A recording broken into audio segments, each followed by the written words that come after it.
FIM FM. Mirador, parole directe, l'interview vérité ou la fine bouche ébanie. Mirador, ici, la parole est directe. Bienvenue à vous, monsieur le ministre Ousmane Gawal Diallo. Merci beaucoup. Bonjour. Et merci d'avoir répondu à notre invitation. Première question avec vous, Talibé Bari. Monsieur le ministre, on a assisté aux conclusions, en tout cas du sommet des chefs d'État de la CEDEAO tenu hier à Abuja, lesquelles conclusions précisément vous félicitent sur le cas Alpha Condé, mais s'étonne que jusqu'à date il n'y ait pas de chronogramme de la transition. Comment observez-vous généralement les conclusions de ce sommet? Merci beaucoup. D'abord, il faut se féliciter de l'activisme des responsables des négociations, à commencer par le colonel Mamadi Doumbia, le président de la transition, puis le Premier ministre et le ministre des Affaires étrangères qui n'ont ménagé aucun effort pour arriver à dissiper un certain nombre de malentendus qui persistaient avec la CEDEAO, et nous pensons que au fur et à mesure, cela va permettre aux uns et aux autres de comprendre la démarche du CNRD et qui est soutenu en grande partie par les populations. Donc déjà de ne pas avoir des sanctions renouvelées, c'est une très bonne chose qu'il faut saluer. Et puis la deuxième chose, effectivement, le fait qu'il n'y ait pas encore de calendrier, nous comprenons que cela suscite une inquiétude au sein de la CEDEAO, mais en même temps, eux aussi, je pense qu'ils comprennent la nécessité d'aller par la pédagogie, d'aller en incluant tous les acteurs pour éviter d'avoir des calendriers pris comme ça sous le feu de la pression interne ou externe et qui ne tiennent pas à la route. L'essentiel pour nous, c'est de donner un calendrier qu'on peut respecter, et c'est ce qui est plus fondamental que de donner une date simplement pour satisfaire des besoins immédiats et dans la durée n'est pas arrivé à respecter le contenu de cela. Et c'est pour ça qu'il faut procéder par le contenu. Qu'est-ce qu'on veut pendant cette transition? Est-ce que c'est une transition qui s'occupera que de reprendre l'élection pour des nouvelles autorités? Si c'est cela notre objectif, sans renouveler le fichier électoral, par exemple, ça peut être très vite. Si on peut dire que oui, on laisse tout en place, on remet l'ancienne. Et c'est là-dessus c'est ce que la CEDEAO semble nous dire, sur la base d'une constitution, d'ailleurs que vous savez, qui est contestée. Est-ce que vous comprenez quand même cela? C'est pour ça que nous disons que la CEDEAO, nous avons besoin de faire de la pédagogie. Ce sont des partenaires qui sont importants, aussi bien pour notre relation avec les autres structures internationales que dans notre rapport avec nos voisins de la CEDEAO. Et c'est important. Et le CNRD, par le président de la République, par le Premier ministre, s'efforce quotidiennement de faire de la pédagogie pour amener les acteurs à comprendre dans quelles conditions on peut tenir des élections en 6 mois. Ça veut dire qu'il faut ramener la constitution contestée, il faut remettre la CENI à la place, il faut partir sur un fichier contesté et remettre tous ces acteurs à aller aux élections. C'est la seule manière d'aller à des élections en 6 mois. Si on dit qu'on doit revoir notre constitution, si on s'efforce de changer les acteurs du processus électoral, si on s'efforce d'améliorer le cadre juridique et qu'on se donne le droit d'amener les magistrats, les acteurs importants dans le processus juridique, de prendre conscience, de donner à la Guinée un processus transparent, alors en ce moment-là, cela exige un temps, et c'est sur ce temps, basé sur le contenu partagé avec tous les acteurs guinéens, que nous allons définir un calendrier, et ça ne devrait pas tarder. Vous parliez tantôt de l'activisme qui est celui du CNRD à travers son président, à travers le Premier ministre, mais on a l'impression que cet activisme ne semble pas produire d'effet, en tout cas notamment sur la question nodale du contenu de cette transition. Parce que la CEDEAO, en se bornant sur le délai de 6 mois, semble mettre le curseur sur les élections, donc à organiser rapidement et à partir. Ce qui ne semble pas être le cas chez le CNRD qui parle de refondation de l'État, de rectification institutionnelle. Et donc, on a l'impression aujourd'hui que tout le battage diplomatique que vous êtes en train de mener à travers le Premier ministre et le Président ne semble pas, en tout cas, emporter la compréhension des dirigeants de la CEDEAO. Pour appuyer là-dessus, j'ai envie pour appuyer là-dessus de dire, est-ce que, en fin de compte, ce n'est pas parce que nous, Guinéens, pour le moment, ne sont pas parvenus justement à un chronogramme consensuel que le CNRD peut présenter à la CEDEAO que justement nous apportons de l'eau au moulin de ceux qui veulent vous tomber dessus à bras raccourcis. Attention, il n'y a pas d'opposition entre les deux positions, celle de la CEDEAO et celle du CNRD, parce que à la fin, de la transition, ça se fera par des élections inclusives qui devront installer de nouvelles autorités. Ça, c'est clair, c'est l'objectif poursuivi. Mais comment parvenir à cela? Alors, et puis, au regard de ce qu'on a déjà vécu, on a déjà une transition militaire dans notre pays. On avait déjà subi la pression de la communauté internationale. On a déjà subi le fait que les autorités de l'époque ont respecté les injonctions de la communauté internationale, ont fixé un calendrier et n'ont pas pris tout le temps nécessaire d'inclure les acteurs, de prendre suffisamment de dispositions pour pallier au dysfonctionnement antérieur. On est allé, on a vécu ça, on sait là où ça a conduit notre pays. Est-ce qu'il est encore possible de reprendre le même chemin et se dire qu'on va avoir un résultat différent? Nous voulons faire les choses différemment. Nous voulons que les Guinéens s'accordent sur le contenu de la transition. Qu'est-ce qu'on veut? Et comment arriver à cela lorsqu'un organe essentiel comme le CNT n'est pas encore achevé et installé? Parce que c'est aussi l'endroit d'avoir ces discussions de façon inclusive, parce que toutes les composantes de la société vont être représentées à ce niveau-là.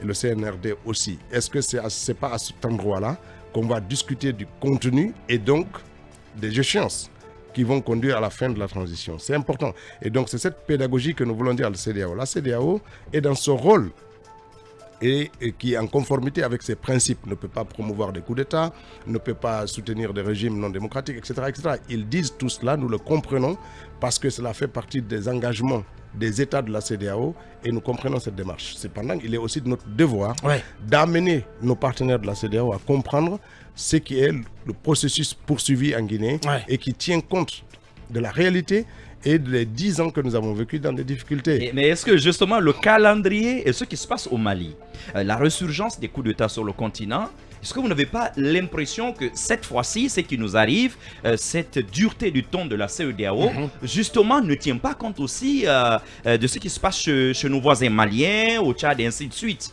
Est-ce qu'il n'y a pas tout cela finalement dans les esprits? Il y a tout ça, mais l'expérience malienne d'ailleurs devrait amener la CEDEAO, et je pense que ça a aussi contribué à amener la CEDEAO à calmer le jeu. Qu'est-ce que ça veut dire? On a poussé les militaires au Mali à déclarer un chronogramme. Est-ce qu'il a été respecté? Est-ce qu'au bout, ils étaient arrivés à respecter le calendrier que la CEDEAO finalement avait imposé? Ça veut dire, nous voulons éviter ça.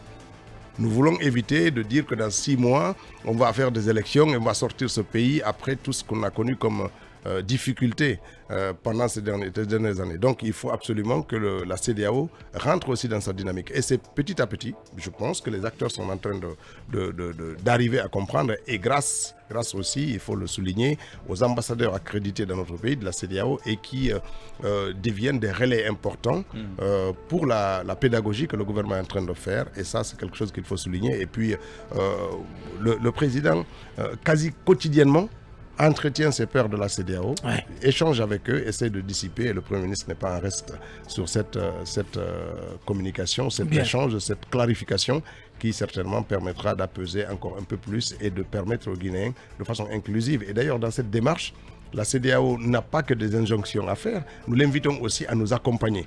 Parce que si la CEDEAO vient et prend en charge ce processus de transition, dans l'accompagnement, elle peut emporter avec elle aussi bien l'Union européenne, les Nations Unies, la francophonie, tout le monde viendra à la remorque de la CEDEAO pour permettre... Puisque vous avez refusé, parce que vous avez quand même refusé la désignation de l'envoyé spécial. Non, nous sommes... Ce n'est pas une question de refus, c'est une question d'incompréhension. Quand on nomme un médiateur, ça veut dire qu'il y a deux parties. Un émissaire. Oui, mais attends, ce n'est pas un émissaire. Il était là comme médiateur. Il était là... C'est un émissaire de la CEDEAO, mais il vient pour gérer une crise. Mais est-ce que la crise guinéenne, c'est une crise entre des partis internes aujourd'hui? Est-ce que c'est la situation qui amène un émissaire?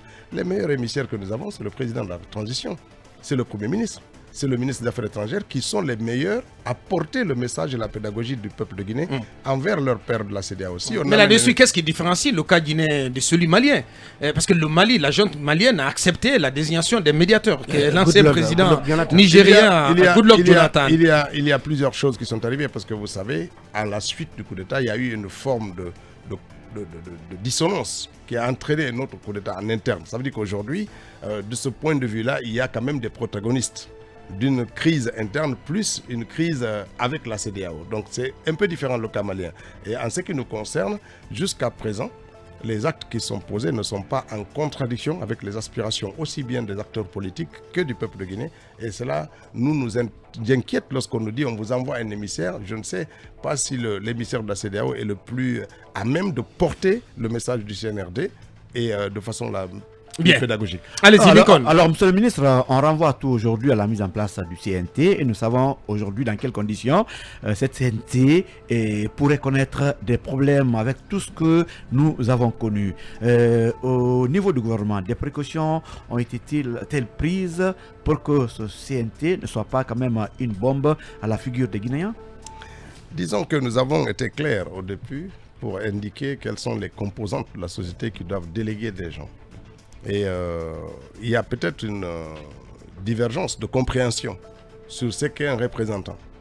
Lorsqu'on dit, par exemple, que les coordinations régionales doivent amener 2 personnes, ce n'est pas nécessairement un membre d'une coordination. Si les coordinations s'accordent sur dire pourquoi on va au CNT, c'est pour faire des textes de loi. On ne va pas là-bas pour autre chose, on va pour élaborer une constitution essentiellement et les textes législatifs nécessaires à sortir de la crise. Donc, les profils des personnes qui doivent aller, est-ce que c'est un juriste constitutionnaliste? Est-ce que c'est un économiste? Est-ce que si on s'accorde sur ces critères-là, après on fait des évaluations, il doit y avoir des critères bien définis moralement, etc., etc. Si on s'accorde sur les critères, c'est facile pour la coordination de trouver des personnalités qui vont aller parler à leur nom du peuple de Guinée. Mais lorsqu'on considère que ne doivent être présents là-bas qu'une personne de la coordination X et une autre de la coordination, en ce moment, ça devient un partage et c'est difficile. Et je pense que c'est cette compréhension-là, y compris au niveau de la classe politique, qui fait que la difficulté est là. Parce que chacun c'est pas un piège des autorités? Mais comment aurions-nous fait pour que ce ne soit pas un piège? Notre idée, c'est de dire telle entité a la possibilité d'envoyer un certain nombre de personnes. Ce n'est pas un piège. Après, on ne peut pas les imposer, les dicter, les règles. Si les partis s'accordent sur les critères aujourd'hui, ça ne court pas les rues, les constitutionnalistes dans notre pays. Ça ne court pas les rues, les compétences des gens qui sont à même d'aller faire un travail dans une transition. Est-ce qu'on s'accorde sur ces critères-là? Ou bien on se dit, chacun doit prendre son représentant issu de sa propre famille pour être là. En ce moment-là, on met à côté quand même l'essentiel. Pourquoi on va à ce CNT? Même si on en a vu, mais bien sûr, et le dialogue commence par ça. Le dialogue entre les acteurs de la société guinéenne doit commencer par ça. Pourquoi on va au CNT? Pour faire quoi? C'est pas pour aller, chacun doit parler au nom de son entité. C'est pour aboutir à des textes fondamentaux pour la conduite de notre pays. Et ça, c'est important. Donc, aller sur les critères des profils. Et en ce moment-là, le choix est difficile. C'est pas, tous les partis n'ont pas les bons profils pour aller au CNT. Mais tous les partis ont des responsables capables, entre guillemets, de faire partie d'une assemblée. Et c'est différent, il faut partir donc de cela. Ce n'est qu'une piste de réflexion parmi tant d'autres possibilités qui sont offertes. Mais sauf qu'à ce niveau, on a comme l'impression qu'il y a un grand piège, puisque si vous prenez la société civile, elle est très complexe. Les religieux, les journalistes sont tous la société civile. Et la place aujourd'hui accordée à la société civile est nettement supérieure à celle accordée, par exemple, à la classe politique. Est-ce que ce n'est pas une façon de vouloir broyer la classe politique dans ce CNT? Je peux et confirmez-nous que finalement le dossier, tout cela sera tranché par le CNRD. Non, ça dit que le CNRD assumera ses responsabilités. Non, c'est pas un piège. Les acteurs de la société civile, c'est des acteurs politiques, non partisans. Oui. Pourquoi vous dites que c'est maître? Et même les partis politiques sont membres de la société civile. Donc il faut faire attention. Je pense qu'il ne faut pas aller dans cette dichotomie, ça ne sert à rien. Parce que les acteurs politiques, vous-même, vous êtes un activiste qui a beaucoup agi pour notre libération. Vous ne pouvez pas dire que ce n'était pas politique. Donc c'est un activiste politique. Peut-être non partisan. Moi je ne dis rien. Je ne dis... Donc c'est un politique. Abakar Diallo, tout le monde ici. Et je pense que vous pouvez revendiquer légitimement le droit d'appartenir à la société civile. Mais nous considérons aussi que vous êtes des acteurs politiques apparentés. Sauf que la différence entre vous et ceux qui sont dans les partis, c'est que les uns sont partisans et les autres non. Mais on est tous dans la sphère politique. Donc évitons de faire ce type de fracture qui perturbe nos militants, qui perturbe nos citoyens, plus que les aide à la compréhension. Parce qu'en ce moment, ça tend à faire d'une classe politique un petit clan de personnes qu'on ne veut pas dans la société. Nous, on fait tous de la politique différemment.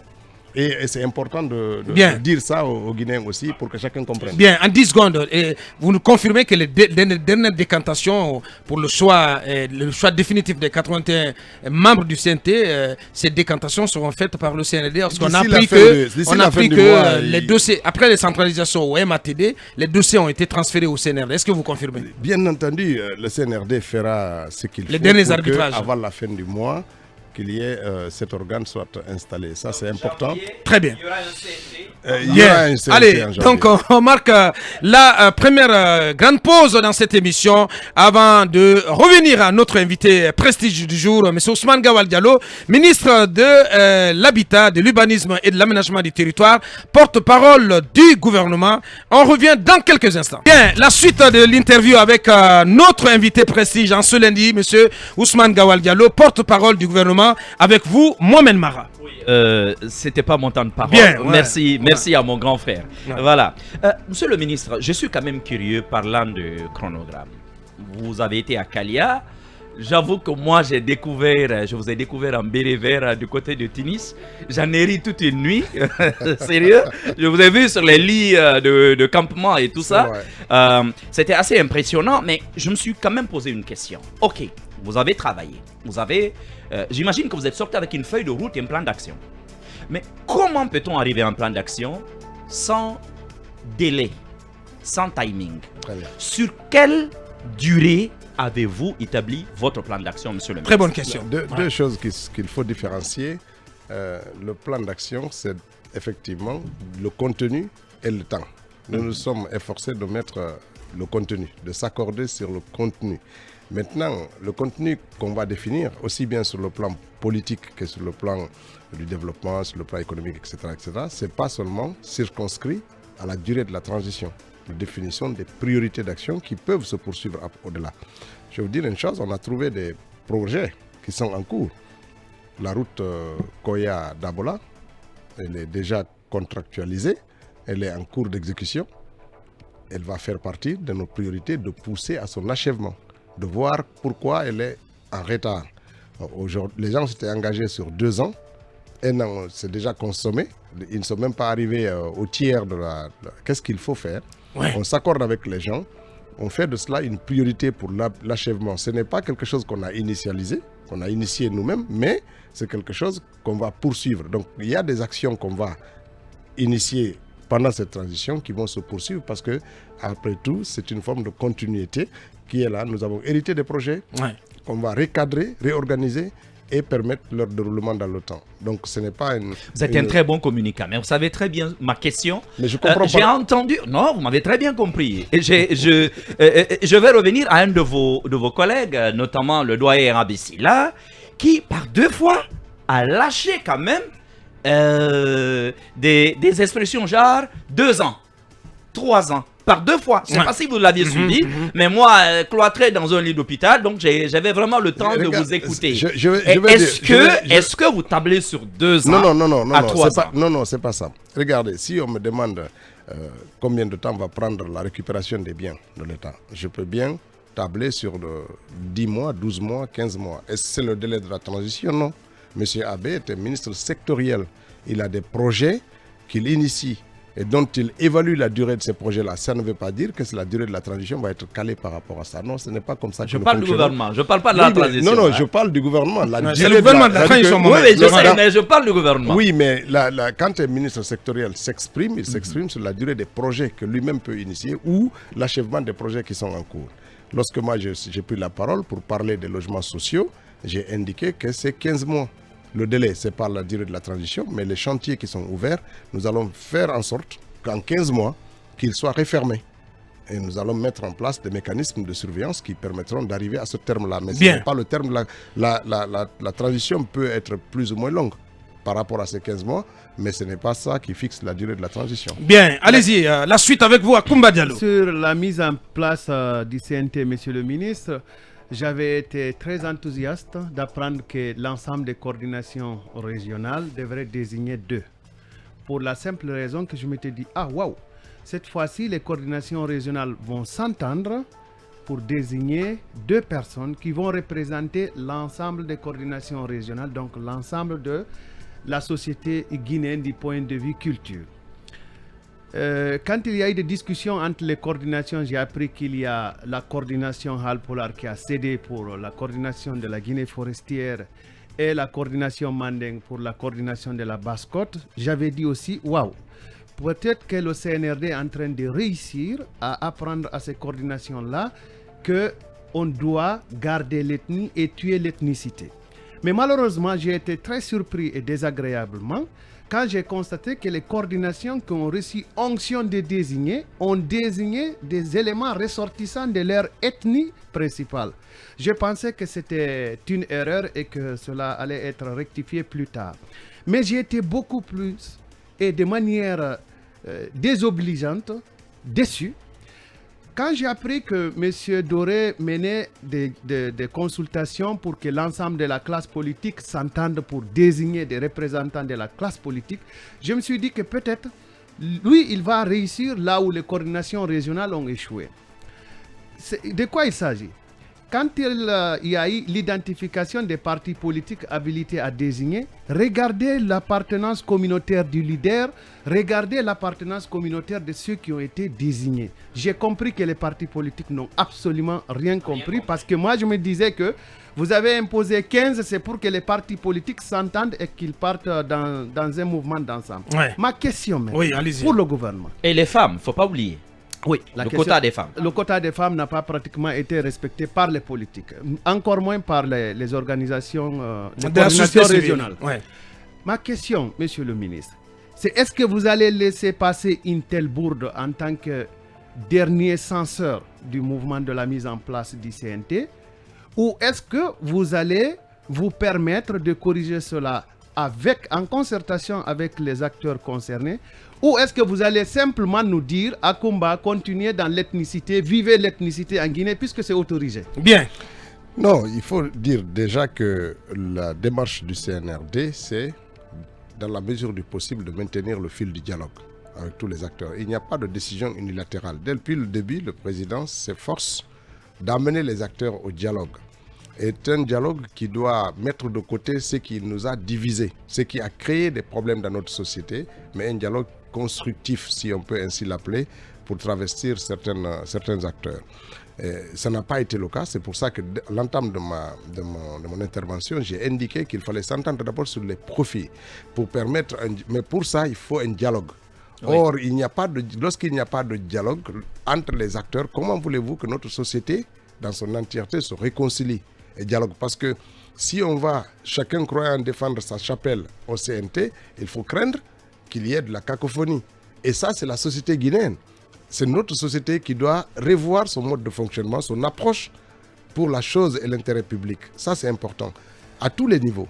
On le voit au niveau des coordinations, au niveau des associations, au niveau des corporations professionnelles, au niveau des partis politiques. Or, le CNRD dit que les Guinéens doivent dialoguer pour s'entendre sur l'essentiel. Mais c'est un chemin qui est difficile au regard de notre passé, au regard de l'histoire de notre pays. C'est extrêmement difficile, mais il ne faut pas perdre l'espoir d'amener les Guinéens un jour de transcender leur clivage et de mettre en avant ce qui nous rassemble tous, ce qui fait de nous des Guinéens et une particularité sur le continent africain. Et ça, c'est important. Bien. Est-ce que vous restez déterminé à respecter le quota dédié aux femmes au sein parce que c'est une question qui est ressortie. Il y a une nécessité quand même pour vous bâtir le rappel de ces entités. Les deux idées se valent, entre guillemets. Est-ce que dans une société où on prône le dialogue, on passe par la force, par l'imposition? Est-ce qu'on peut faire ça? Mais ça, c'est la loi, c'est la charte. J'arrive. Lorsque c'est nécessaire, cela se justifie. Si les acteurs ne s'entendent pas, le CNRD prendra ses responsabilités. Voilà. C'est aussi important que ça. Le CNRD donne l'ouverture, l'opportunité, le temps au dialogue, à la concertation. Mais lorsque cela dure nous assumons notre responsabilité et le censeur agira. Est-ce que pour cela, peut-être, M. Diallo, est-ce que pour faire respecter ce quota, vous allez renvoyer ces listes-là aux entités pour dire respectez le quota réservé aux femmes?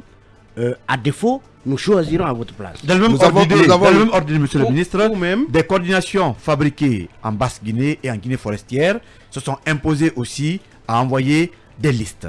Nous avons aujourd'hui le choix. les acteurs aussi. Nous avons beaucoup de candidats, beaucoup de listes qui sont arrivées, des femmes, des organisations de femmes aussi, qui ont contesté les listes des partis politiques, ont fait les leurs, ont envoyé. Ouais. Donc il y a beaucoup de choix. On peut tout aussi se concerter et dire, écoutez, on prend dans ce qui est arrivé, c'est des Guinéens qui sont arrivés, on prend là-dedans, on essaie de rééquilibrer. Avec tout ce que cela, parce que l'œuvre humaine est systématiquement critiquable. Si on fait ça, moi je n'aimerais pas le lendemain revenir à film dire non, vous devriez faire. Non, aujourd'hui, on est en retard par rapport à ça. Tout le monde a la possibilité de corriger. Parce que les médias que vous êtes, les observateurs, chacun a pu constater qu'il y a un certain nombre de dysfonctionnements qu'ils peuvent corriger, les acteurs. Ce n'est pas encore tard, parce qu'il n'y a pas de choix. Mais s'ils ne le faisaient pas, ça veut dire qu'ils délèguent au CNRD le droit de faire à leur place. Et c'est comme ça qu'il faudrait interpréter la décision. Bien. Alors, juste avant de passer une petite à autre question chose. avant de vous amener à réagir sur l'empêchement qu'il y a eu au niveau du siège du RPG. Des militants voulaient se prononcer sur la détention du professeur Alpha Condé. Ils ont, semble-t-il, été gagés. J'étais pas très stable sur le week-end. J'étais pas stable pendant le week-end pour en être sûr. J'aimerais bien que vous vous y prononciez, mais avant, si au niveau du CNT, les structures que nous venons de citer ne semblent pas être dans la dynamique de respecter le quota, est-ce que vous, au CNRD, vous allez respecter le quota? Est-ce que vous, au CNRD, vous pensez déjà qu'il faille peut-être penser à une femme pour conduire le CNT? Parce qu'aujourd'hui, au niveau des institutions qui existent, il n'y a aucune femme qui soit dirigeante. Disons qu'il y a une égalité de traitement quand même au niveau du gouvernement. On a fait l'effort de faire entrer à des postes non les moindres. Il y a effort, mais il n'y a pas d'égalité. Il y a effort quand même. Oui, la société... Je pense que les 30% sont respectés au sein du gouvernement. Y compris dans les sociétés les plus avancées sur ces questions du genre, l'égalité est difficile à faire. On parle d'équité. Nous essayons de l'être. Au niveau des responsables qui arrivent, les secrétaires généraux, au niveau des chefs de cabinet, il y a quand même un effort considérable qu'il faut saluer. De ce point de vue-là, et nous continuerons de faire ces efforts-là. Il n'y a pas de sexisme dans le choix de ceux qui vont diriger le CNT. Ça restera dans les prérogatives du président du CNRD. Et donc, il n'y a pas de dire que ce sera une femme ou nécessairement un homme. On regardera un certain nombre de critères pour amener les gens. On ne choisit pas en disant oui. Est-ce qu'ils devront tous avoir des diplômes français? Parce qu'on a l'impression aujourd'hui que les diplômes français, québécois et autres priment sur tout le reste. Moi, j'ai envie de déposer mon dossier, mais il y a tellement de dossiers arrivant de Paris, de Cambridge et d'ailleurs qu'on se pose des questions. Je suis très heureux de vous écouter en français. Vous parlez tellement bien la langue de Molière. Après, je n'ai rien contre ceux qui s'expriment en anglais ou qui ont fait le parcours aux États-Unis. Non, je pense qu'il y en a un certain nombre quand même dans le système qui ont été mis en place et qui sont diplômés d'ailleurs que la France. Non, c'est juste peut-être un concours de circonstances, mais il n'y a pas de préférence. Ça crie, ça saute aux yeux, monsieur le ministre. On va évoluer avec vous, Mohamed Ça arrive par génération, vous comprenez, il y a eu un moment où c'est nos diplômés du Maroc qui étaient les plus prépondérants dans beaucoup de responsabilités. Et puis, il y a eu des moments où c'est les diplômés nationaux qui étaient les plus nombreux dans le décès. Ça arrive un peu comme ça, mais je ne pense pas qu'on fait un focus spécialement en disant qu'il faut tel ou tel ressortissant, en tout cas en termes de diplôme, pour être en responsabilité. Non, bien. Notre invité, M. Ousmane Gawal Diallo. La suite avec vous, Mohamed Kaba. Ouais, alors, monsieur le ministre, acceptez d'abord que je vous pose la question relative à Alpha Condé. C'est une épine aujourd'hui dans vos pieds, c'est une patate chaude dans vos mains. Comment va-t-il le procès Alpha Condé? Quel est son quotidien? Non, c'est pas une épine, c'est pas une patate chaude, non. Il va pour le mieux. Pour ce que je sais, il va bien. Vous l'avez rencontré? Quel est son quotidien? Je ne rencontre pas le président quotidiennement, mais le temps que j'ai pu le voir, il était plutôt en forme. C'est quelqu'un que j'ai... Qu'est-ce que je dis Non, mais attendez, je ne vais pas vous dire ce qu'on s'est dit. On imagine Alpha Condé face à Ousmane Gawal. Mais non, c'était quoi le climat? Attendez, je pense que ce n'est pas un secret en Guinée. J'ai connu le président Alpha Condé dans les années 80. Je ne l'ai pas découvert là en prison. Non, c'est quelqu'un que j'ai connu, c'est quelqu'un que j'ai gardé dans les années 90, bien avant la plupart des militaires. Mais ce sont prisonniers politiques. D'accord, non, mais je veux dire simplement, ce n'est pas un inconnu. Je l'appelais affectueusement mon oncle parce que ma mère est connue. Et donc, on s'est connus dans de très bonnes circonstances, même si nos chemins ont divergé un peu, cela n'est pas de façon irréversible. Nous sommes des acteurs politiques qui prenons qui comprenons aussi l'action politique. Vous comprenez, ce n'est pas une justification de ce qui nous est arrivé, mais lorsque ça arrive, on ne peut pas rester bloqué sur un fait. La nation est plus importante que cela. Et c'est ce que nous voulons dire aux Guinéens, que nous avons individuellement des souffrances. Mais qu'est-ce que cela représente par rapport à notre pays, à son devenir? Donc il faut à un moment donné passer. Je dis qu'il va mieux le temps que je l'ai vu. C'est quand même très rare de voir un homme de son âge faire quand même 20 pompes. Ah oui. Moi, je l'ai vu faire des pompes quand même. Bien. Donc c'est quelqu'un qui allait bien. Après le 5 septembre.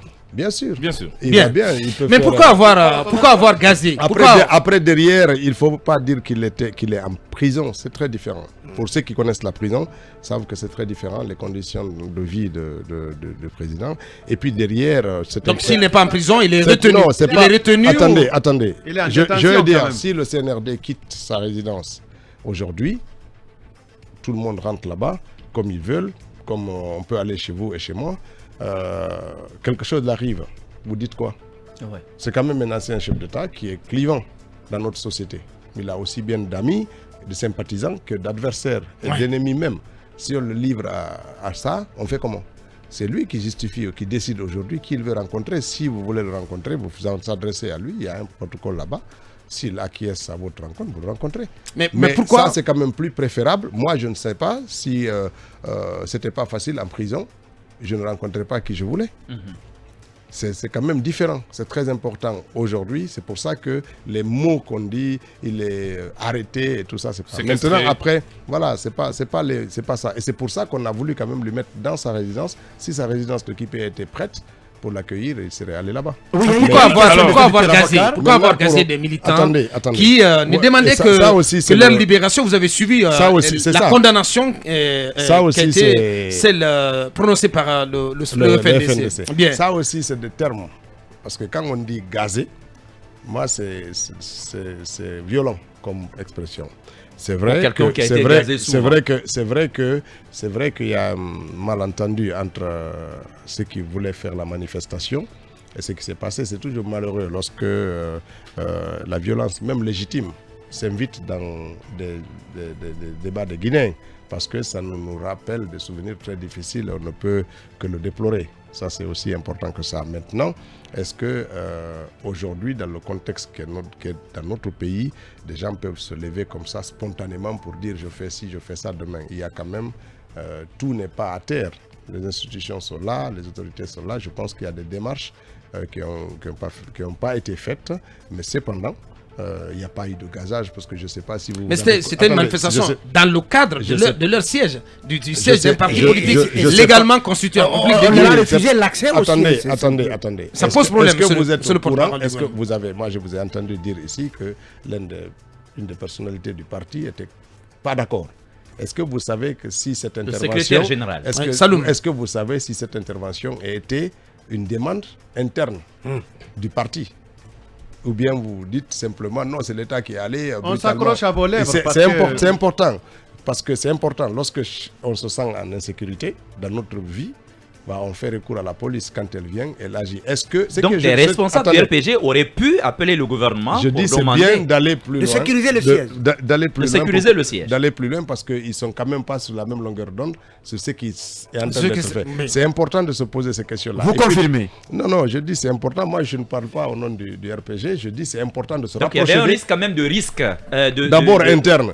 Ensuite, deuxièmement, il faut quand même se féliciter que cette intervention a été faite dans les normes, entre guillemets, que partout où ça se fait, et qu'on n'a pas déploré des blessés ou de décès. C'est quand même quelque chose qu'il faut saluer. C'est une évolution importante quand on connaît l'histoire de ce pays. Donc c'est très bien de dire qu'il y a eu une intervention des forces de sécurité, mais c'est très peu de dire qu'ils ont été gazés, parce que ça donne une image de violence brutale et qui est même pu entraîner des blessés ou des cas de plus graves. Bien. Donc, un mot sur la réaction du FNDC. Qui parle d'actes répressifs. Le FNDC, il y a des arrestations, dit-on. Le FNDC, est dans son rôle.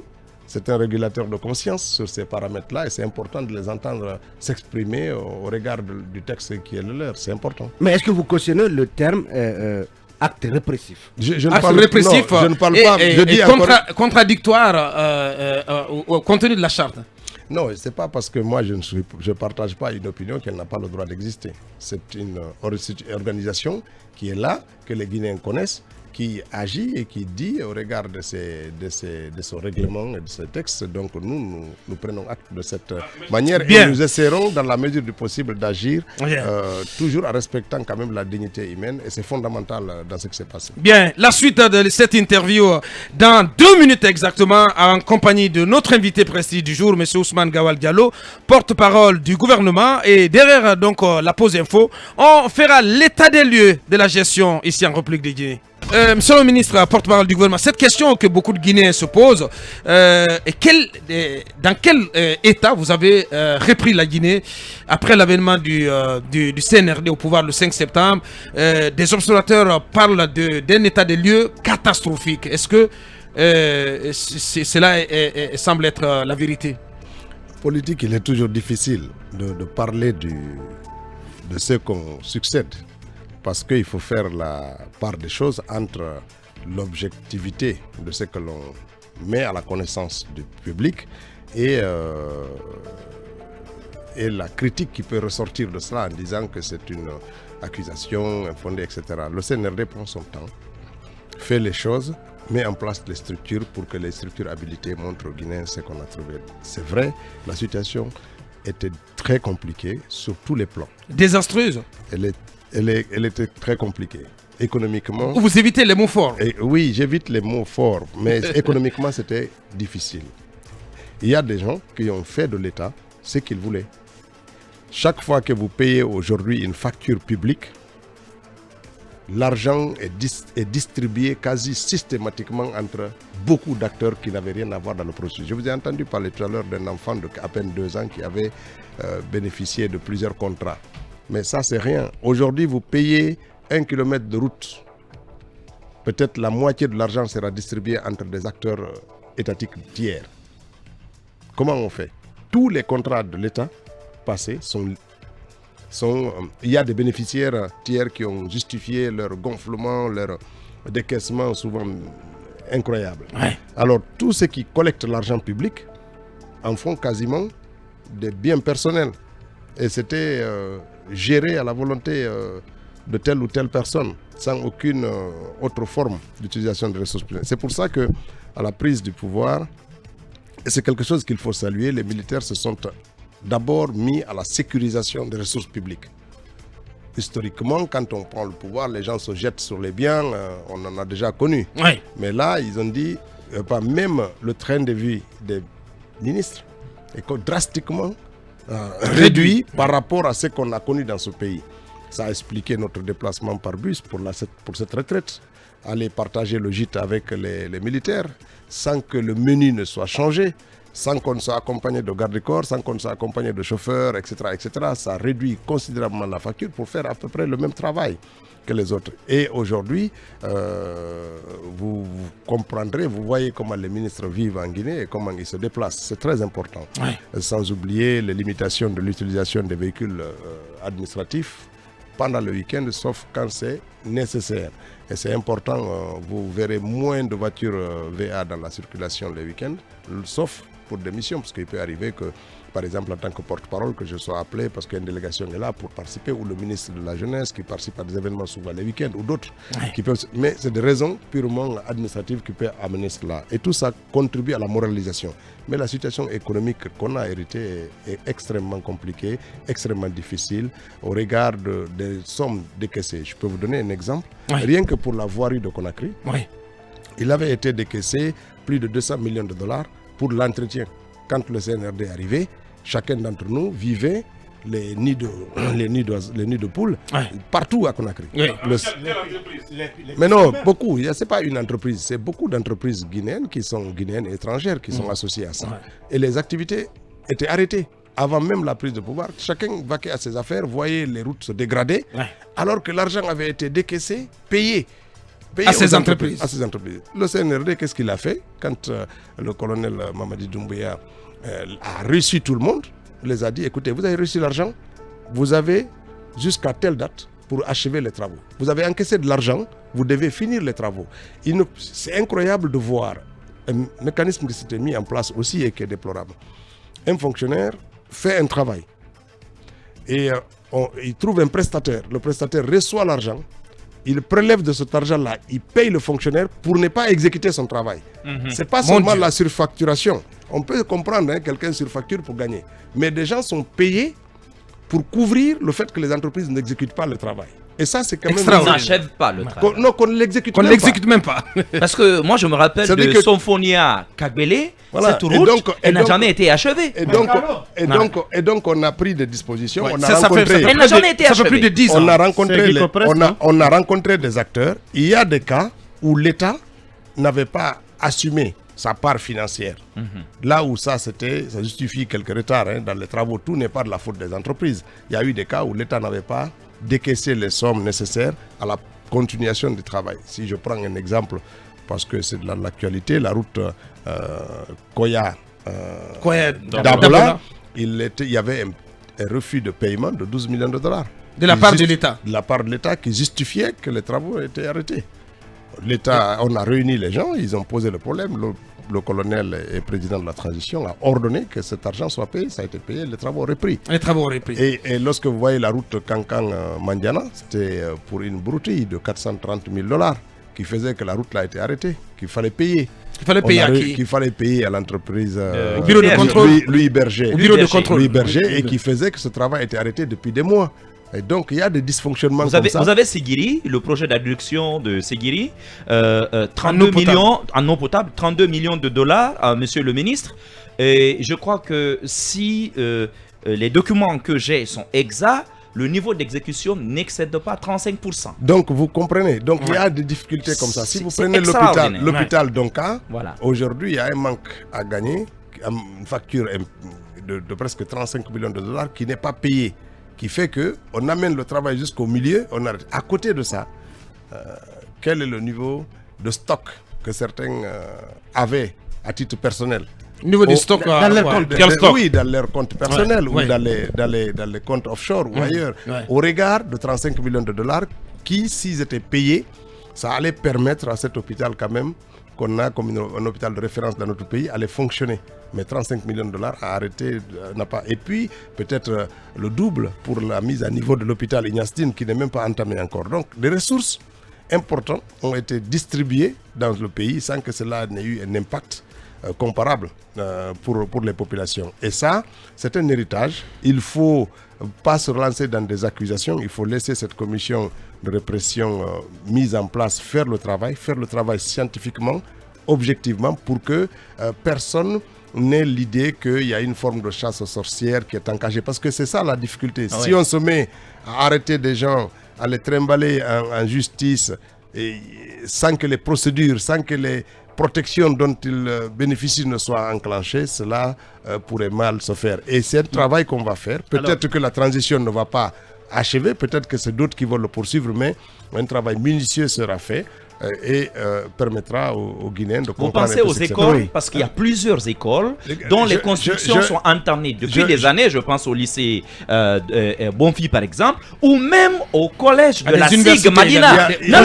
Non, plus choquant, SIG Madina. Vous avez l'immeuble de Dr Diané qui n'est même pas loin, mais l'école de la SIG Madina est là depuis une décennie, c'est pas terminé. Oui, mais il y a tout ça, ce sont des choses que les Guinéens observent. Vous savez, c'est encore pire. Aujourd'hui, on est là depuis plus d'un mois que le gouvernement est en place. Tous les ministres n'ont pas de logement. Toute la cité, et vous comptez sur la récupération des biens de l'État, à la fois au plan financier et au plan immobilier. Il y a tellement un imbroglio qui a été fait dans l'affaire du patrimoine et des biens de l'État qu'il faut absolument beaucoup de distance, beaucoup beaucoup même d'investigation pour comprendre les différents montages qui ont été faits. Ils sont tellement sophistiqués que c'est difficile. J'ai vu dans la presse quelqu'un qui parlait de l'imprimerie Patrice Lumumba. C'est un de vos confrères. Pour traduire la situation. Et comme pour d'autres bâtiments. Dans les années 80, l'État guinéen s'est engagé dans une campagne de privatisation et de cession des actifs improductifs pour l'État. C'est dans ce cadre-là que l'imprimerie, on a vendu les actifs. Et un décret du président de la République d'alors a exclu du patrimoine les actifs de cette société. Ont été cédés et cette imprimerie nouvelle de Conakry l'a acheté. Et puis, par un montage bizarre, il y a un arrêté des ministres de l'économie de l'époque qui décide de vendre le bâtiment. Le bâti et le non-bâti, de le vendre. Alors que les acquéreurs du contenu, les acquéreurs des actifs étaient des bailleurs des lieux. Donc on décide de faire un arrêté pour le vendre. Il est vendu et puis le précédent gouvernement arrive, dit mais attendez, mais c'est vendu, il n'y a pas d'arrêté, il n'y a pas d'acte de décret de déclassification pour le sortir. Vous savez, même pour réformer une voiture de l'administration, il faut un décret pour le sortir du patrimoine public. La déclassifier. D'accord. Et donc cet acte n'ayant pas été fait, on annule la cession. Il se trouve que leur bail avait été annulé par la vente. La vente a été annulée pour son irrégularité. Il se trouve que cette imprimerie ne paye ni loyer aujourd'hui. Sauf que, après avoir acquis frauduleusement le droit après la cession, qu'est-ce qu'ils ont fait? Ils ont pris cet acte pour aller contracter des dettes avec un titre foncier. Et des dettes colossales, importantes, aujourd'hui, qui sont adossées à un titre foncier faux, dénoncé. Et comment on fait? C'est un problème. C'est un problème et qui mérite une autre forme d'analyse. Alors, il y a des gens qui viennent me dire, mais j'ai acheté parce que ça m'a été vendu par le ministre, ça m'a été vendu par le préfet. Ce que j'ai dit aux gens de façon imagée. Si Ousmane Gawal, ministre de l'Habitat, vole une voiture, la vend à un tiers après avoir falsifié les papiers et lui a donné, si le propriétaire de la voiture la retrouve, est-ce qu'on doit dire que la vente était bien parce que c'est vendu par un ministre? Ou bien le vol, c'est du vol? On doit récupérer ça.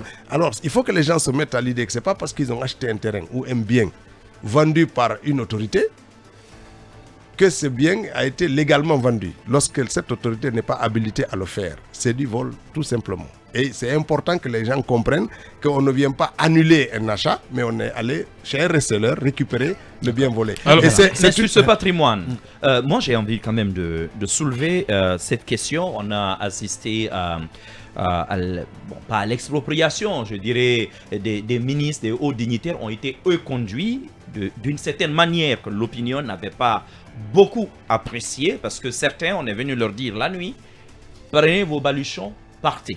On en a vu comme ça. D'autres, comme M. Damaro, se sont vus, je crois, donner un délai de 24 heures, de 48 heures. Et ça, c'était les cités ministérielles, les maisons de fonction. Mais il y a ces maisons, ces cités administratives que vous connaissez. C'est des cités de médecins, des cités d'enseignants, par exemple à Cancan, ainsi de suite, où des familles habitent parfois depuis 30 ans, 40 ans, monsieur le ministre. Certes, c'est pour l'État. Mais comment mettre au jour de la méthode et de l'humanité pour que ces personnes-là qui sont déjà vieilles, vouloir les sortir, on crée un problème d'abord pour l'État, pour la société. On ne peut pas les garder telles quelles sans au moins une certaine contrepartie vis-à-vis de l'État. Mais comment faire? Je vous donne un exemple tout simple. Actuellement, le patrimoine bâti public, ce que je dis, j'espère que M. Yayo m'entend. Parce que s'il veut m'assigner en justice, je suis prêt. Oh là là, non. Vous savez que j'assume toujours ce que je dis. On va laisser la question. Parce que j'ai un cas précis au niveau de la cité des médecins qui est contiguë à l'hôpital Donka. Vous connaissez l'histoire de cette cité qui ne fait pas partie de la cité ministérielle. C'est la cité des médecins.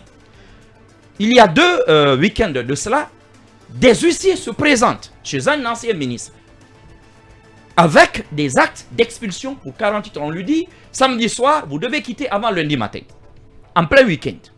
Mais il se trouve, il ne vérifie pas que le bail est au nom de la fille du ministre, parce que le ministre, lui, en quittant le gouvernement, en prenant sa retraite, était déjà retourné chez lui en Guinée forestière pendant plus d'1 année et demie.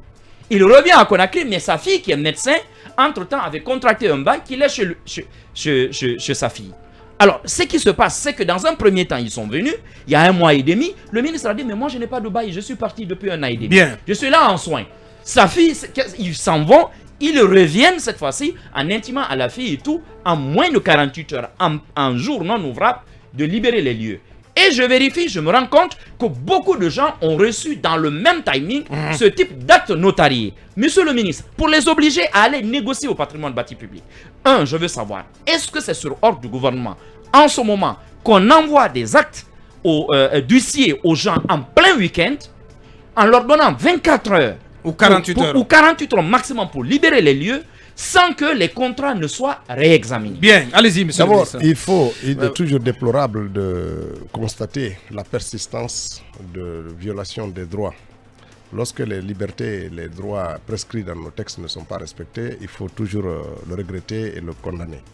Nous ne demandons pas aux gens d'agir au mépris des lois de notre pays. Nous voulons que les gens agissent avec et dans l'esprit des lois. C'est très important. La deuxième chose, il ne faut quand même pas oublier que le CNRD, lorsque le 7 septembre a rencontré les anciens dignitaires, avait demandé à chacun d'entre eux de libérer les locaux pour permettre au nouveau gouvernement d'y accéder. Combien d'entre eux avaient fait? Je pense qu'il y avait 6 ou 7 qui avaient automatiquement libéré les lieux et les restes ont continué à persister. Et plus tard, un communiqué du gouvernement signé par le Premier ministre avait invité les anciens ministres et anciens présidents d'institutions de libérer les lieux qu'ils occupent. Pour combien d'entre eux se sont exécutés? Pas beaucoup. Pas beaucoup. Donc il ne faut pas dire qu'il n'y a pas eu de sommation, d'avertissement, d'appel au civisme pour faire en sorte que cela. Je pense que nous devons aussi, tout en regrettant ce qui s'est passé en dehors de la loi, rappeler quand même que quand on quitte une fonction, moi demain en quittant une fonction, je n'ai pas besoin d'attendre quand le Premier ministre change en France, sa famille habite à Matignon. Il n'a pas à recevoir une injonction. Il sait qu'il doit faire la place pour le nouveau. Bien sûr. Et ça doit être systématique pour les fonctions ministérielles, pour les maisons finances. C'est une démarche. Et puis après, il y a les maisons des fonctionnaires. Lorsqu'un fonctionnaire se sédentarise, c'est comme ça seulement qu'il peut justifier d'avoir occupé une maison administrative 40 ans. Ouais. Ce qui ne devrait pas être la vie d'un fonctionnaire. Ouais. Vous comprenez? Après, derrière, lorsqu'il est là, souvent il décède et il cède le contrat à son enfant. Est-ce que ça se fait conformément à la loi? Est-ce qu'il peut ainsi donner en quelque sorte en héritage le patrimoine public, même si c'est un type de contrat? Il y a des cas qu'il faut vraiment regarder avec beaucoup de magnanimité. C'est pour ça que le président du CNRD, le colonel Mamadi Doumbia, a demandé de trouver les formes, de respecter, de donner des délais pour permettre aux uns et aux autres de se mettre en conformité aux exigences du gouvernement. Et c'est ce que nous faisons. Et là encore, je profite de cette occasion pour rappeler que toutes les personnes qui se sentent concernées par le cadre édicté par le communiqué du gouvernement qui invite les anciens ministres et les anciens présidents d'institutions à mettre à la disposition du CNRD leur logement, de s'exécuter. Il ne faut pas attendre qu'on vous envoie une sommation, parce qu'il y a déjà du délai. On a des ministres qui ne peuvent pas être logés, qui ne peuvent pas prendre à disposition les bâtiments. Il faut négocier au jour le jour. On a encore 11 ministres qui n'ont pas de logement. Et c'est beaucoup. Ce ne sont pas quand même des SDF. Je pense que tout en regrettant ce qui s'est passé, il faut quand même rappeler à chacun à une forme de civisme. Tout à fait. Vous avez votre logement, monsieur le ministre? Moi, je n'ai pas encore de logement, mais on m'a attribué un logement qui doit être en rénovation. Qui est en cours d'aménagement. Allez-y, Mohamed Kaba. Aux frais de l'État. C'est un bien de l'État. C'est normal. On parle de gouvernement d'austérité quand même. C'est le ministre de la République. On parle de gouvernement d'austérité. Oui, mais vous voulez qu'il aille loger dans une cloaque? Non, mais s'il te plaît quand même. Pour l'esprit d'un gouvernement d'austérité, chaque ministre peut rénover son appartement. Oui, les moyens, Mohamed. Non, mais comment il fait? C'est ministre. Bien, allez-y pour votre question. Vous connaissez pas le patrimoine de ces ministres quand même. Il doit rénover un bâtiment de l'État. Chacun a le minimum. Allez, justement, un bâtiment de l'État. Chacun a le minimum pour sauver l'État. Non, ce que je voudrais dire maintenant là. Je vais poser ma question, monsieur le ministre. Non, Aboubacar, on ne peut pas laisser passer. Non, mais c'est l'incongruité. Qu'un ministre prenne ses sous pour aller rénover un bâtiment de l'État. Ce que je vais vous dire, pour un gouvernement d'austérité, la conséquence c'est qu'il n'aura pas son terrain. Tu n'auras pas ton terrain. Non, mais monsieur le ministre va me faciliter cela. Non, là j'étais piégé là. J'étais piégé là parce que tu n'auras rien parce que l'État a changé, Mohamed. Je vous trouve que vous êtes dur avec mon oncle Kaba. Laissez-le s'exprimer. Mais attendez quand même. Les ministres, peut-être que vous allez le penser que ce sont les ministres de l'Habitat qui distribuaient des terrains, des parcelles à leurs amis. À des proches. Comment ça va se passer? D'abord, vous savez, il y a plusieurs manières. Est-ce que ça va être votre cas? Non, vous allez donner des terrains à chaque chroniqueur de Mirador? Non, c'est pas. En fait, c'est pas comme ça que ça se passe. Vous savez, il y a des règles non écrites en droit domanial en Guinée. Lorsque vous invitez l'État à vous faire des lotissements d'une parcelle, il y a le tiers qui revient à l'État. Normalement, ce tiers-là doit faire l'objet d'immatriculation et de titrisation au nom de l'État. Ce type de terrain, l'État peut le distribuer aux fonctionnaires, tout ça, parce que c'est dans tout le pays. Aux retraités, tout ça. C'est dans ça qu'on prélève pour donner aux gens. C'est des biens privés de l'État que l'État peut distribuer à ses fonctionnaires, à ses cadres les plus vaillants, etc. Ce qui se passe le plus souvent, c'est que ces biens-là sont spoliés. Ils ne permettent même pas à l'État d'avoir un petit patrimoine à distribuer à ses fonctionnaires retraités. Tout a été spolié. ça fait qu'il n'y a rien à donner. Or, l'État doit pouvoir donner. Moi, notre domicile de Dabondi, Bessia, elle nous a été attribuée par Sékou Touré en son temps. Très bien. Parce que nos parents sont des fonctionnaires, ils te donnent un terrain, ils te donnent un Mais truc. les équipements. Moi, mon équipement, ce sont les équipements. On ne permet même pas au président de donner. Alors, les ministres se donnent le droit de distribuer, ça ne sera pas le cas. Les ministres ne vendent pas l'habitat, on ne vend pas, on ne distribue pas, nous aménageons. Bien.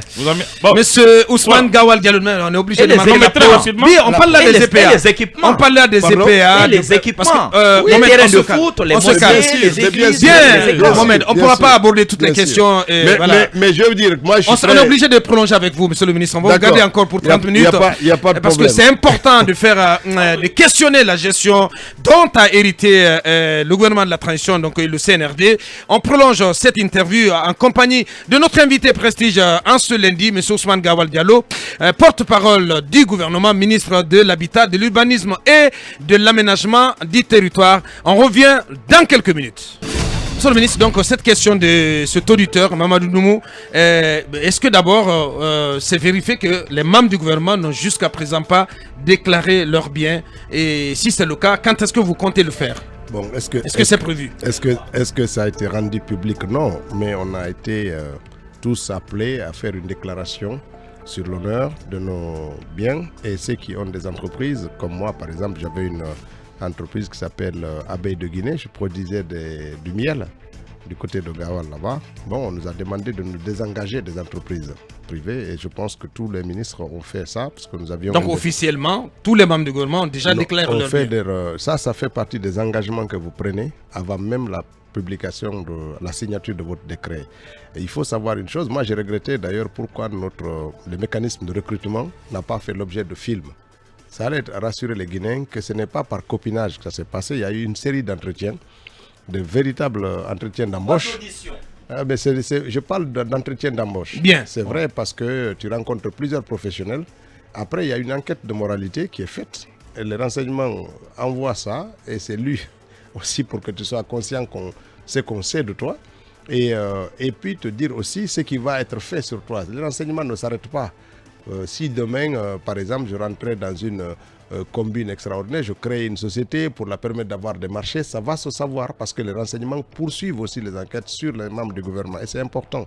Très bien. Malheureusement, tout ça n'est pas rendu public, mais qu'il sera sûr que chacun d'entre nous a signé quand même une déclaration sur l'honneur, parce que le cadre juridique de déclaration des biens dans les autres pays, il y a des formulaires, il y a des structures chargées de récupérer ça, de vérifier la déclaration. En Guinée, on déclare sur l'honneur, et puis derrière, il n'y a pas de vérification, même quand il y avait la Cour constitutionnelle. Mais nous avons quand même fait cette démarche-là. Très bien, donc officiellement...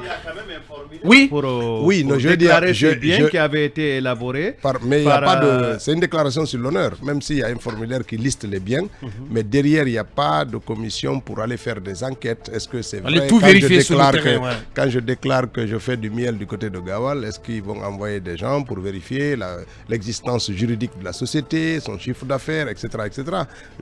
Donc tout ça ne s'est pas été fait. C'est pour ça que les renseignements sont venus aider. Non, mais je dis, c'est pour ça que le Guinéen est trop malin. Non, c'est important.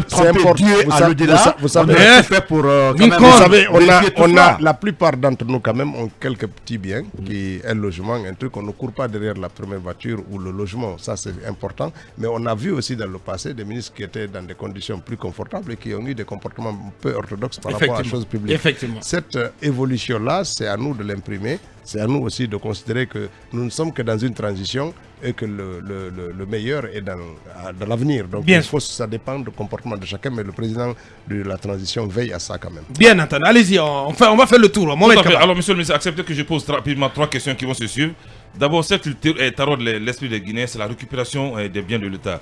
On ne comprend pas l'interprétation et la portée réelle de cette récupération et pour quel résultat escompté surtout. Je voudrais que vous reveniez là-dessus. Et les 2 autres questions, peut-être ça sera une doléance, vu que vous portez la voix du gouvernement aujourd'hui. Cela fait 2 mois que nos confrères de Djouma Media, monsieur le ministre, ne sont pas payés. Les comptes sont gelés. Vu que vous êtes un ami de la presse, c'est une doléance. Faites quelque chose pour que les comptes du Djouma Media soient dégelés. Et la 3e question rapidement, êtes-vous allé au gouvernement avec ou sans l'accord du président Cellou Dalein Diallo? Bon, trois questions. La première... la récupération des biens. Qu'entend-on par récupération des biens? Il faut le voir sur plusieurs angles. Quelle va être la méthodologie? Il y a des biens qu'on va vider, entre guillemets, et récupérer pour l'utilisation, pour des utilisations administratives. C'est le cas des cités dont j'ai fait l'annonce dans le compte rendu du Conseil des ministres. La cité chemin de fer, par exemple, c'est un bien de l'État. Il y a eu un procès qui a été fait avec Santilo. On a gagné ici à la Cour internationale d'arbitrage et c'est revenu dans le patrimoine public aujourd'hui qui est occupé pour une grande partie par des entreprises privées, etc. L'État manque d'administration. Ce qu'il faut savoir, c'est qu'il y a un montant colossal de plusieurs milliards de francs guinéens qui sont payés chaque mois pour abriter des administrations publiques. Le fonds séquestre? Non, je ne parle pas du fonds séquestre. C'est-à-dire qu'aujourd'hui, vous prenez mon département de l'habitat. Il y a une partie à côté de la Banque centrale, l'autre partie à Koléa, une partie à la Kamayenne, et puis d'autres, on loue des bâtiments pour les héberger, pour qu'ils trouvent des bureaux, où on les entasse par 30 ou 40. Venez au niveau de l'habitat, vous comprenez. En même temps qu'on fait ça, il y a des bâtiments publics qui peuvent servir parfaitement de bureaux et qui sont loués à des tiers.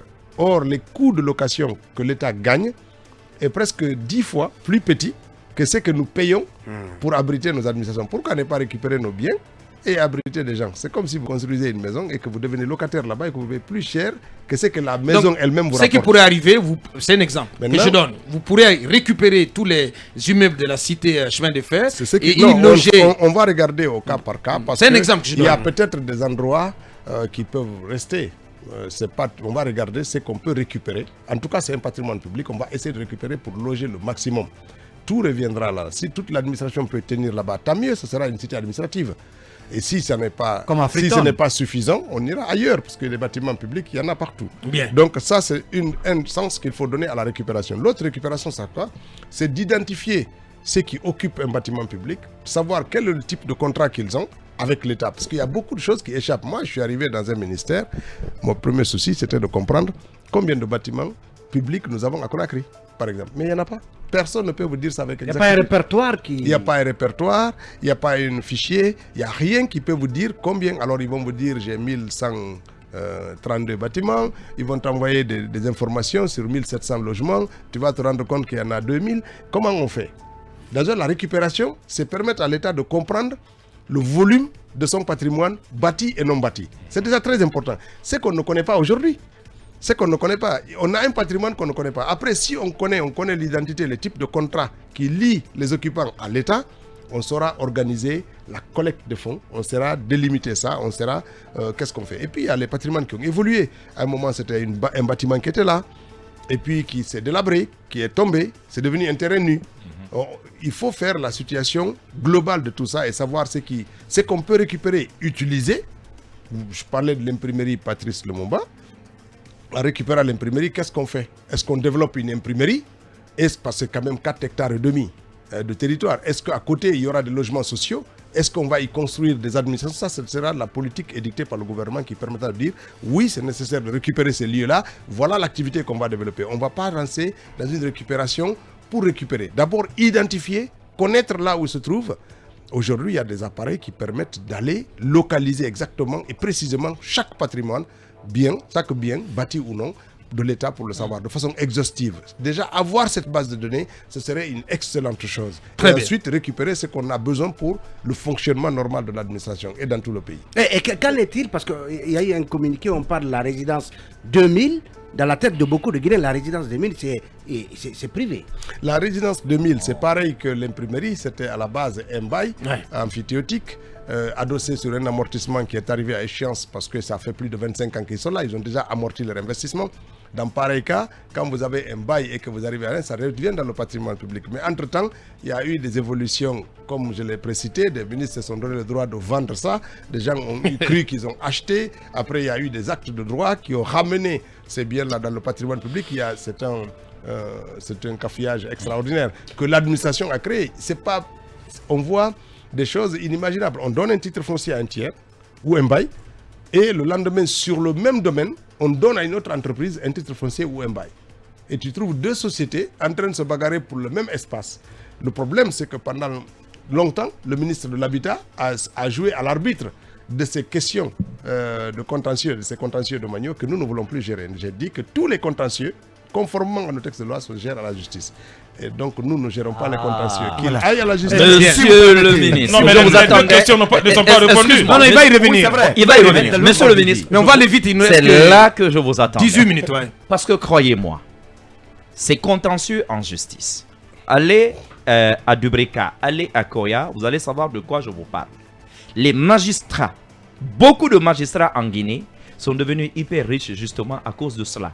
Mais si vous suivez un même dossier de l'instance jusqu'à la Cour suprême et parfois en retour, vous allez prendre votre tête. Mais j'ai une inquiétude.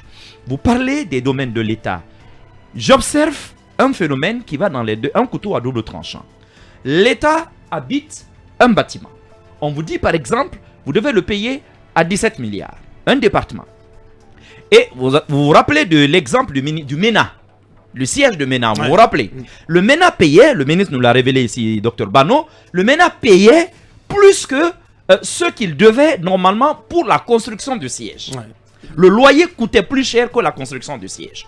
Alors, mais qu'est-ce qu'on découvre généralement? C'est que des cadres de la fonction publique, donc de l'État, s'arrangent avec les bailleurs, on surfacture, l'État paye cher, et puis il y a quelque chose qui est reversé à ces mêmes, comment on appelle ça, ces mêmes cadres. Et dans le sens inverse, au patrimoine bâti public, vous verrez un immeuble comme le nôtre, normalement vous devez peut-être payer 4 000, 5 000 $ le mois, mais vous verrez qu'on vous dira qu'on paye 10 millions à l'État. Mais derrière également, vous avez des ristournes qui sont versées à l'État. Alors, dans un imbroglio total comme ça, et dans un pays où les immeubles continuent de pousser comme des champignons, quelle est la méthodologie que vous allez adopter pour détricoter cette fraude? Tout ça peut être une fraude adossée sur des textes que ces cadres ont fait. Vous savez, pour fixer le droit de bail d'un domaine, le loyer, il y a ce qu'on appelle l'arrêté conjoint, qui est fait par le patrimoine bâti, enfin le ministère de l'Habitat et le ministère de l'Économie, des Finances et du Budget. Ils ont élaboré un document qui fixe les tarifs au mètre carré de l'ensemble du pays. Lorsque vous faites de Konak, de Kaloum, je crois au point 8 novembre, c'est un tarif. Du point 8 novembre à T4, c'est un tarif. De T4 à T11, c'est un tarif, etc., etc. Il y a des tarifs comme ça qui sont fixés au mètre carré et au mètre carré bâti et non bâti. Alors, qu'est-ce que le cadre il fait? Il a minimisé cela. Ça veut dire qu'on a amoindri la valeur que l'État récupère en faisant ça. C'est pour ça que vous allez voir que des immeubles qui rapportent genre $1 million l'année à son propriétaire et ne payent que 50 000 $ à l'État, conformément à cet arrêté conjoint. Donc, il y a un problème. Il faut faire évoluer cet arrêté conjoint pour qu'il soit progressivement, en tenant compte des amortissements des investissements, mais progressivement avantageux à l'État. Et les gens connaissant ça, les acteurs du patrimoine connaissant que ces faibles coûts-là, ils savent le prix du foncier aux différents territoires de notre pays, dans ces mêmes zones, et ils fixent le prix en fonction du prix du marché et payent à l'État ce que l'arrêté conjoint a arrêté. Ça veut dire qu'ils agissent d'une part en respectant l'acte qu'eux-mêmes ils ont fait en amoindrissant l'intérêt de l'État, et de l'autre côté, ils profitent de la pénurie pour se mettre plein les poches, et c'est tout blanc pour l'État. Nous voulons d'abord corriger ce pénal. Nous voulons, mais c'est pénal. Est-ce qu'il va y avoir des poursuites quand vous allez découvrir les identités de ces gens-là? Mais bien entendu, il n'y aura pas de garantie d'impunité. Ça, vous pouvez être sûr de ça. Mais nous allons le faire avec méthodologie pour éviter de mettre à tort des gens qui n'ont rien à voir là-dedans. Et ça, c'est un des facteurs qu'on va faire. La deuxième chose on va donc modifier cet arrêté conjoint. Les dispositions sont en cours pour que l'arrêté conjoint soit favorable. Sinon, il suffisait de venir déclarer que j'ai investi dans un lieu 60 milliards de francs guinéens pour que votre bail passe de 0 à 99 ans. Bien. Alors que sans oublier les sous-locations. C'est-à-dire j'ai un bail, et puis normalement à usage commercial, mais moi, ou d'habitation, et moi je sous-loue. Et puis il y a un bail à location. Qu'est-ce que ça veut dire aujourd'hui un fonctionnaire qui prend une maison publique et dit j'ai le droit de rester là 40 ans, 50 ans, 70 ans. C'est un loyer. Tu payes un loyer, pourquoi tu fais un bail pour de location? Tout ça, il y a des dispositions qui vont être faites. Lorsqu'un bien est amorti, quelle est la part qui revient à l'État? Il y a tout ça là qui doit faire l'objet d'une révision pour permettre à l'État d'engranger des revenus conformément au marché sans que des acteurs ne puissent intervenir dans le processus. C'est compliqué parce que c'est pour ça que j'ai dit des cadres ont transformé les lois pour leur propre avantage. On a fait des lois, on affaiblissant l'État et puis derrière, eux-mêmes, ils s'en mettent. Bien. Donc, c'est des choses qu'il Plus faut... que 10 minutes à passer ensemble. Il va revenir aux questions de Mohamed Kaba. Oui, une question sur la récupération des biens. Alors, monsieur le ministre, il est important que l'État récupère ses biens, mais il se trouve que dans notre pays, les différents régimes ont spolié les biens privés des citoyens guinéens. Est-ce qu'aujourd'hui vous pensez à restituer ces biens? Il y a eu des cas où la justice s'est prononcée, mais très malheureusement, ces décisions n'ont jamais été appliquées. Aujourd'hui, c'est la famille de Sékou Touré. Oui, on arrive. Aujourd'hui, c'est la famille de Sékou Touré qui récupère son bien, mais pendant ce temps, il y a Bari Diawadou, il y a Baïdi Gueye qui a beaucoup de biens dans ce pays, 104 hectares à Matoto, la cité... C'est un décret qui ouvre en quelque sorte une boîte de Pandore.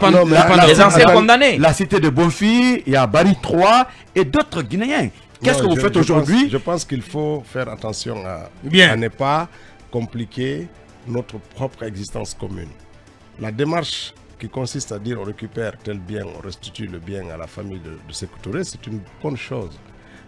Tous les autres cas peuvent être examinés. Il ne faut pas oublier que ce n'est pas une démarche seulement qui a commencé maintenant.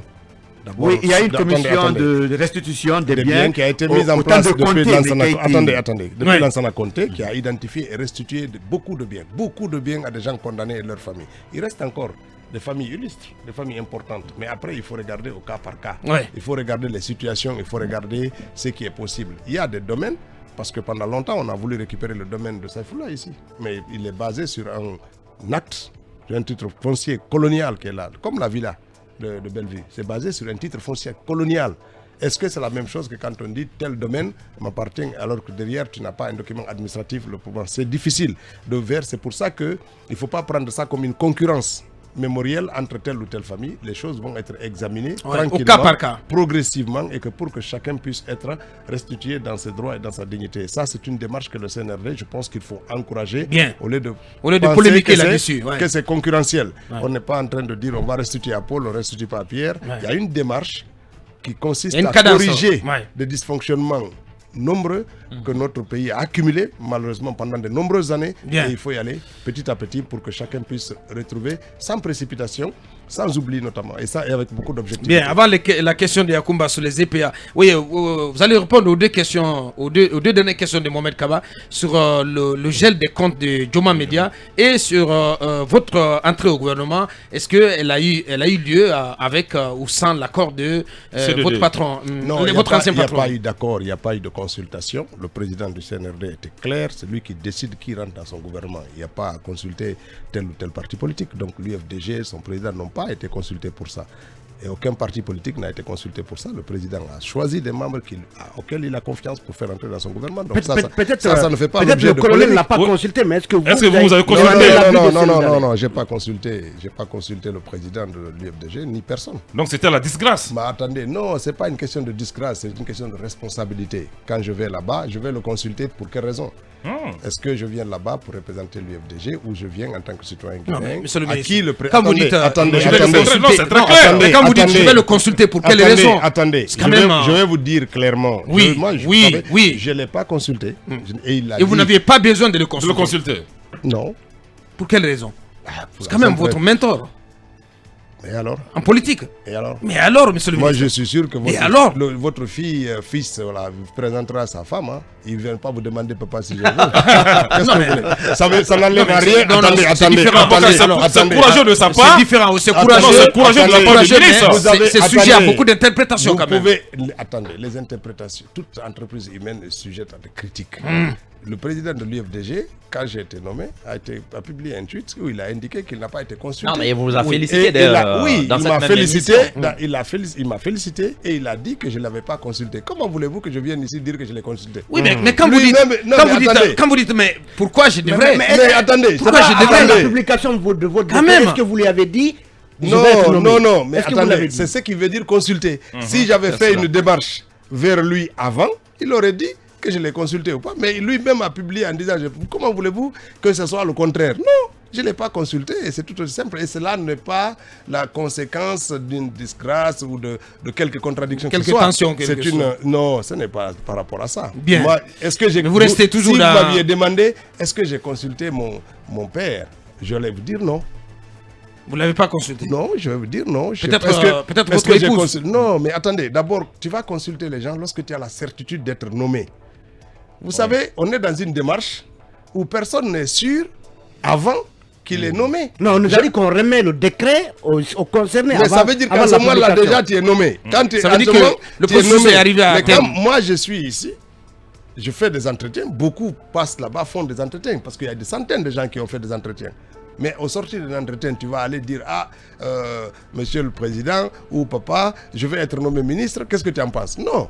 Non. C'est une démarche. C'est pas comme ça que vous aurez pu au moins dire, et là c'est le Dalin Diallo, c'était de dire, monsieur le président, j'ai été consulté, mais il y a une démarche en cours. Vous voulez que je considère différemment ce que... Je dis, vous avez posé la question. J'ai dit non. Le président a publié en disant que je ne l'ai pas consulté. Personne ne l'a consulté. Moi-même, je viens vous confirmer que je ne l'ai pas consulté. Cela n'est pas l'objet d'un contentieux. Alors, et sur le cas Dioma? Maintenant, c'est le cas Dioma.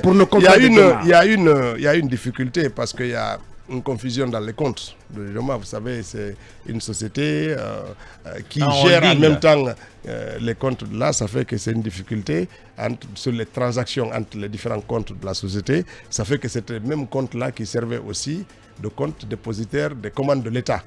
Il ne faut pas oublier, c'est-à-dire quand moi-même je suis arrivé au ministère, j'ai trouvé qu'on avait acheté des voitures, on avait versé dans ce compte des minibus. Mais Dioma Média a un compte à Vista Bank, différent des autres comptes, des comptes des autres filiales. Je parle des alimentations des comptes. Vous savez, quand moi j'ai un compte principal sur lequel arrivent toutes mes recettes, je décide de mettre dans des comptes différents ces recettes-là.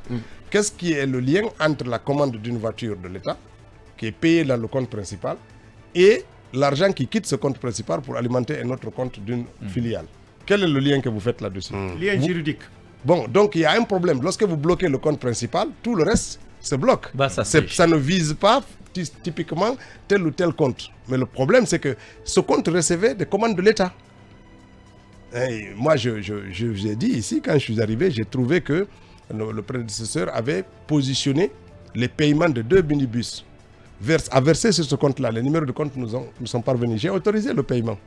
L'argent a été viré dans ce compte-là. Mais quand l'argent est viré ainsi dans ce compte-là, c'est une commande publique. C'est censé être un compte public pour recevoir l'argent qui sort pour aller chez le fournisseur. Et si cet argent quitte ce compte-là pour aller dans des sous-comptes, vous faites comment? Peu importe leur domiciliation. Après, derrière, c'est pour ça qu'il faut faire tout doucement. Il y a un mécanisme de contrôle qui est en place et puis les choses vont se décanter. Chacun rentrera dans ses droits. Ça fait 2 mois, ils ne sont pas payés, monsieur le ministre. Je comprends ça. Là, on arrive en même temps, est-ce qu'il faut renoncer à tout contrôle pour satisfaire nos amis de Dioma, ou bien il faut prendre un peu de temps pour le faire? Nous comprenons leur souffrance, mais il faut quand même un peu de temps pour comprendre. Bien, on arrive carrément au terme de cette émission. Je ne pense pas que ça fasse quand même 2 mois qu'ils ne sont pas payés, parce qu'il y a eu un moment où on a dégelé les salaires et tout. Bien. Il faut aussi savoir que tous les salaires ont été dégélés. Moi qui suis ministre là aujourd'hui, mes comptes sont gelés. On autorise que les paiements. Pourquoi? Parce que je vous ai dit ici que tous les contrats, il suffit que j'autorise le dégel d'un contrat qui a été fait avant pour que l'argent parte dans des chemins qui sont loin de l'objectif visé. Dans des chemins interdits. Donc tout ça, c'est gelé.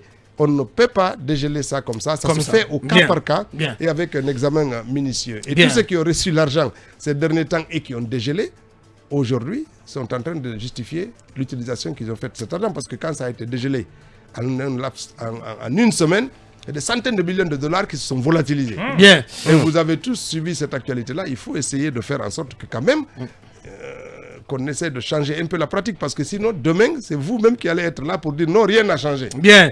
Monsieur Ousmane Gawal Diallo, ministre porte-parole du gouvernement, notre invité. Toute dernière question, à 10 secondes. Est-ce que vous croyez à une victoire possible de la cellule d'Alain Diallo au sortir de la transition, lorsque la présidentielle s'organisera? Je crois surtout à la victoire de la démocratie. À l'issue de la transition, tout le monde félicitera le président de la transition pour avoir mené à bien notre pays dans la démocratie et la paix. C'est lui, il a ses chances. Comme tous les acteurs politiques. Bien. Franchement, bien.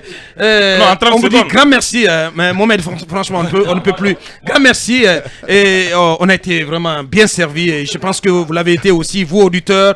Monsieur Ousmane Gawal Diallo, ministre porte-parole du gouvernement, avec maîtrise, donc, qui a abordé différents sujets à notre compagnie ce lundi. Grand merci à vous pour cette disponibilité. Et vous reviendrez quand cela sera nécessaire dans cette émission. Nous continuons notre émission.